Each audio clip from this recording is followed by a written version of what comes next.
नमस्कार, हम डॉक्टर सपुंटी आपके लिए ले आया हूँ न्यूज़ एंड व्यूज़।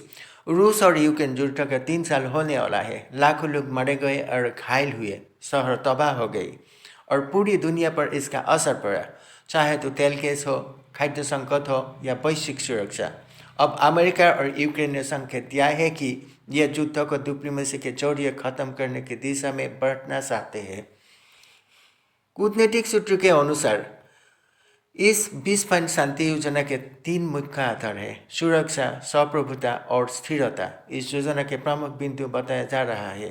ये है युद्ध विराम की दिशा में ठोस कदम, यूक्रेन की क्षेत्रीय अखंडता की गारंटी, अंतर्राष्ट्रीय सुरक्षा आश्वासन, सैनिकों की वापसी या पुनर्स्थापन पर निगरानी, युद्ध बंदियों की अदल बदल, मानवीय गलियारों की स्थापना, युद्ध अपराध की जवाबदेही, यूक्रेन के पुनर्निर्माण के दीर्घकालीन योजना, प्रतिबंध में राहत लेकिन शर्तों के साथ, नाटो, EU और UN की निगरानी भूमिका।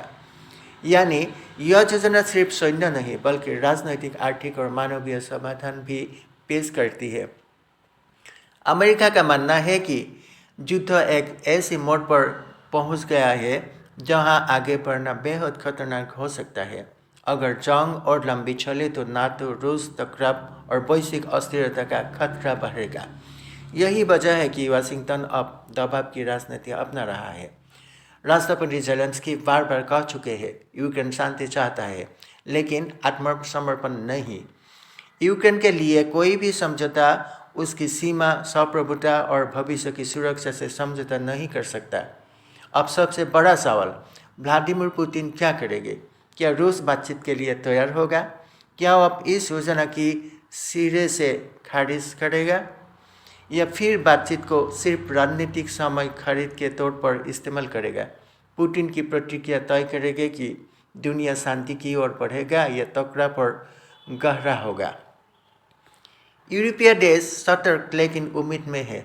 नाटो स्थिति पर नज़र बनाई हुई है। वही चीन और ग्लोबल साउथ बातचीत की बात तो कर रही है लेकिन खुलकर किसी एक्सपर्ट्स में नहीं खड़े हैं। अगर रूस इस योजना को ठुकराता है तो और सख्त प्रतिबंध, ज़्यादा हथियार और ज़्यादा दबाव तय माना जा रहा है। अगर बातचीत शुरू होती तो यह शीत युद्ध के बाद सबसे बड़ी शांति प्रक्रिया हो सकती है। यह सिर्फ एक शांति प्रस्ताव नहीं है, यह नेतृत्व की परीक्षा है और इतिहास बदलने का एक मौका भी। अब फैसला पुतिन के हाथ में है, युद्ध या शांति। आज के लिए इतना ही है। धन्यवाद।